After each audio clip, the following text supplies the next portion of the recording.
Halo semuanya, apa kabar? Semoga semua dalam keadaan baik. Kita bertemu lagi masih dalam pembahasan struktur data dan algoritma dan pada video kali ini kita akan membahas tentang queue. Queue dalam bahasa Indonesia berarti antrian. Ya, seperti ini, orang sedang mengantri.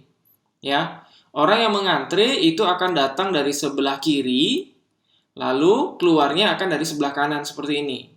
Nah, dalam antrian akan berlaku FIFO, first in, first out. Jadi orang yang pertama datang maka pertama juga keluar. Seperti itu. Ya, first in, first out.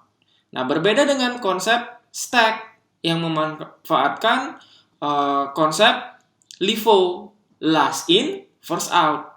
Jadi orang yang datang terakhir justru out-nya paling pertama. Itu kalau di stack. Tapi kalau di queue atau antrian sesungguhnya adalah orang yang datang duluan, maka dia akan keluar juga duluan, lebih dahulu. Ya. Nah, itu queue. Berikut adalah beberapa term atau istilah yang penting dalam queue. Yang pertama adalah enqueue untuk menambahkan elemen pada queue, untuk menambahkan elemen pada antrian. Dequeue untuk menghilangkan elemen pada antrian. Is full untuk mengecek apakah sebuah function untuk mengecek apakah queue dalam keadaan penuh. Is empty untuk mengecek apakah queue dalam keadaan kosong. Peak atau front untuk melihat data paling depan. Ya, untuk melihat elemen ataupun node yang ada paling depan. Nah, bagaimana implementasinya menggunakan doubling list? Nah, kita akan menggunakan doubling list dalam implementasi queue. Nah, kita melihat seperti ini. Ini adalah doubling list yang teman-teman sudah pelajari. Ya, anggap saja ini adalah sebuah antrian, gitu ya. Sebuah antrian di mana kita akan membutuhkan sebuah pointer tambahan yang menunjuk front, node paling depan, serta rear untuk menunjuk node paling terakhir. Jika kita ingin melakukan enqueue, berarti enqueue dilakukan dari rear, dari belakang. Sedangkan untuk melakukan dequeue itu dilakukan dari front. Ya, jadi dequeue itu menghapus atau menghilangkan elemen pada antrian. Jadi kita menghilangkan bagian ini terlebih dahulu. Gitu, baru bisa menghilangkan ini, baru bisa menghilangkan ini. Sedangkan kalau menambahkan, kita menambahkannya dari belakang, dari rear. Seperti itu. Ya. Nah, lalu selanjutnya bagaimana proses untuk meng-enqueue ini?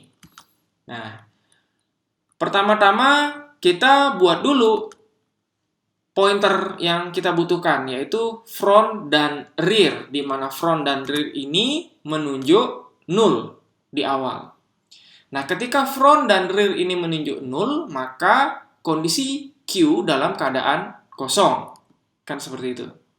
Nah, lalu bagaimana kalau misalkan kita ingin menambahkan sebuah node di dalam queue?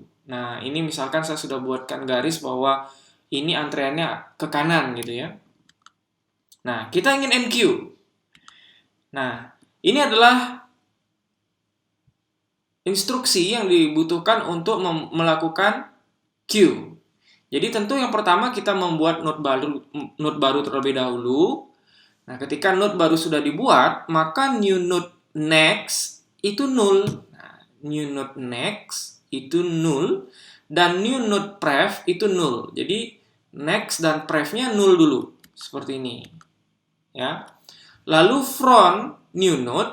Jadi front itu sama dengan new node. Jadi kita pindahkan front ke new node, rear juga ke new node. Jadi front dan rear itu kita pindahkan ke new node ketika queue masih dalam keadaan kosong. Nah, is empty akan bernilai true, bernilai benar apabila rear sama dengan front sama dengan null. Jadi tadi sudah saya sampaikan bahwa kalau misalkan rear dan frontnya itu menunjuk null, berarti queue dalam keadaan kosong. Tapi kalau rear dan front itu tidak menunjuk null, berarti queue dalam keadaan tidak kosong. Is empty bernilai false. Seperti itu ya. Nah, ini untuk menambahkan Q ketika tadi masih dalam keadaan kosong. Nah, sekarang Q yang kita sudah punya itu tidak dalam keadaan kosong. Lalu bagaimana cara melakukan NQ lagi? Nah, kita ingin melakukan NQ lagi ke sini. Nah, ketika kita melakukan NQ, kita cek, oh tidak kosong, is empty bernilai false. Maka kita lakukan menggunakan else ini ya. Nah, pertama kita buat dulu sebuah node baru, lalu node baru next itu menuju ke rear. Nah, karena ini node paling terakhir, maka pref-nya menuju null. Selanjutnya, rear pref kita suruh menunjuk ke node yang baru. Dan jangan lupa memindahkan rear ke belakang. Nah, begitu caranya untuk menambahkan Q atau NQ apabila sudah ada node di dalam Q. Ya. Nah, misalkan kita ingin NQ lagi. Nah, bagaimana caranya? Tentu yang berlaku adalah else lagi karena Q tidak dalam keadaan kosong. Maka kita buat node baru. Setelah itu new node next-nya ke rear, new node pref-nya ke null, lalu rear pref kita bawa ke new node dan pindahkan rear-nya ke new node. Nah, seperti itu. Ya. Jadi, kalau misalkan kita melakukan NQ, kita bisa memanfaatkan pola ini. Nah, bagaimana kalau kita ingin melakukan DQ? Ya, kita ingin melakukan DQ. Nah, DQ kita bisa lakukan apabila kondisinya Q ini tidak dalam keadaan kosong, maka kita bisa pakai seperti ini. Jadi is empty sama dengan false, jadi kosong itu salah, berarti Q dalam keadaan berisi ya. Maka front itu sama dengan front pref. Jadi kita pindahkan pointer front ini ke belakang. Ke belakang, ke pref. Jadi prefnya menunjuk ke sini, kita pindahkan ke sini. Lalu front next-nya, front next saat ini kan menunjuk ini, node yang tadi. Nah, kita minta front next-nya menunjuk ke null. Seperti ini. Sehingga sudah tidak ada link lagi dengan node yang tadi. Seperti itu. Ya. Nah, kita misalkan lakukan lagi DQ. Kita lakukan lagi DQ, maka sama, ini belum kosong, maka kita pindahkan front ke belakang, lalu front next kita bypass ke null. Seperti itu ya. Nah, misalkan kita DQ lagi saat ini, front kita pindahkan ke belakang, lalu front next kita bypass ke null. Nah, ketika kondisinya sampai saat ini, apabila kita ingin melakukan DQ lagi, apa yang terjadi?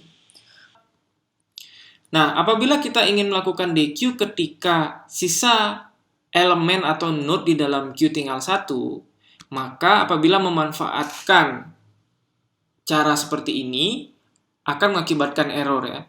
Kenapa? Karena apabila kita pindahkan front ke front pref, front kita pindahkan ke pref akan menunjuk null. Lalu front next sama dengan null. Nah, front next ketika sudah menunjuk null akan mengakibatkan error. Maka kita harus mengganti caranya dengan cara seperti ini. Nah, cara ini sebenarnya berlaku juga untuk mekanisme sebelumnya ya. Nah, kita lebih komprehensif lagi, lebih memikirkan lebih lengkap lagi gitu ya. Nah, kita cek dulu. Pertama sama, front kita pindahkan dulu ke previous. Jadi front kita pindahkan ke previous, maka front saat ini akan menunjuk null. Ketika front menunjuk null, artinya tinggal ada satu node saja di dalam Q. Kalau kita DQ satu-satunya node tersebut, berarti kan Q dalam keadaan kosong. Maka secara logika, front dan rear itu harus menunjuk null. Maka apabila frontnya menunjuk null, maka kita buat juga rear menunjuk null. Ya, kita kembalikan ke posisi kosong. Jadi is empty sama dengan true. Ya, is empty bernilai true apabila rear dan front itu bernilai null. Nah, dengan demikian, maka kita tidak memiliki track lagi terhadap node ini. Ya. Nah, queue dalam keadaan kosong. Apabila tidak, nah kita memanfaatkan cara yang sebelumnya tadi ya, front next sama dengan null di sini.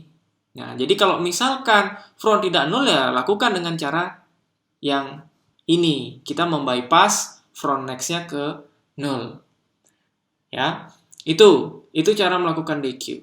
Nah, cara yang lain juga ada seperti ini. Ini mungkin agak lebih mudah kalau misalnya teman-teman pahami ya. Apabila rear next, jadi kalau rear next itu sudah null, berarti pasti tinggal satu-satunya node di dalam queue. Ya, karena rear next itu sudah null. Kalau rear next itu tidak null, masih ada node, berarti masih ada 2 paling tidak. Gitu ya. Tapi kalau rear next-nya itu sudah null, berarti tinggal satu-satunya. Maka ketika dilakukan DQ, ya kita kembalikan rear, front ke null. Rear dan front dalam keadaan null. Jadi is empty sama dengan true. Nah, bila tidak bagaimana ya? Kita lakukan dengan cara yang ini. Cara sebelumnya ya. Jadi frontnya pindahkan ke node sebelumnya, front pref, dan front next-nya kita bypass ke null. Nah, seperti itu. Nah, itu kira-kira pembahasan kita kali ini mengenai queue. Jadi memang logikanya adalah ini seperti antrian. Nah, teman-teman harus bisa memikirkan bagaimana caranya supaya yang masuk itu dari belakang dan yang keluar itu adalah yang depan. Seperti itu.